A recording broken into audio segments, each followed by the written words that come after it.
চলো আজ তোমাদের একটা আমার অভিজ্ঞতার কথা শেয়ার করি।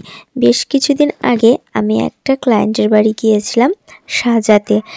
সেখানে যাওয়ার পর ব্রাইডকে আমার সামনে নিয়ে আসা হয় মোটামুটি ঘন্টা তিনেক পরে, মানে আমি যাওয়ার 3 ঘন্টা পর।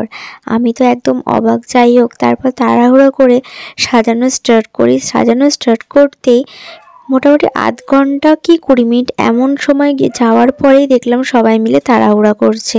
মানে প্রত্যেকে বলছে টাকা দিয়ে সাজাচ্ছি, তো কেন এত লেট হচ্ছে, কেন তাড়াতাড়ি হচ্ছে না? আরে বাবা, টাইমটা তো দেখো, তোমরা এমনিতে ব্রাইডকে এনেছো লেট করে, তারপরে তোমরা চাইছো আধ ঘন্টা 10 মিনিটের মধ্যে একটা কমপ্লিট ব্রাইডাল লুক। সেটা কি কখনো সম্ভব? তোমরাই বলো। যারা মেকআপ আর্টিস্ট আছো, আশা করছি আমার কথাটা বুঝবে আমি যেটা বলতে চাইছি। যাই হোক, তারপরে আমি কিছুই বলি না। আমি যেমন করে 1 ঘন্টা থেকে 1.5 ঘন্টার মধ্যে তাকে রেডি করার চেষ্টা করি।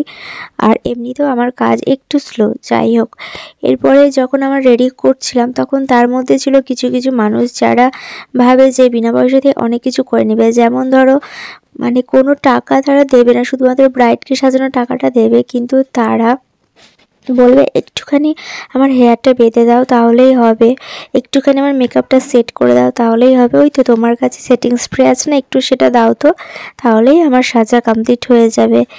এগুলো করে কিন্তু কখনোই কোনো লাভ নেই, কারণ কোনো মেকআপ আর্টিস্টই তার মেকআপের জিনিস আপনাদেরকে দেবে না, বিকজ তারা সমস্তটাই নিজেদের টাকা দিয়ে আর অনেক কটা টাকা দিয়ে সেগুলোকে কেনা হয়, যেগুলো কিন্তু বেকার ইনভেস্টের জন্য একদমই নয়।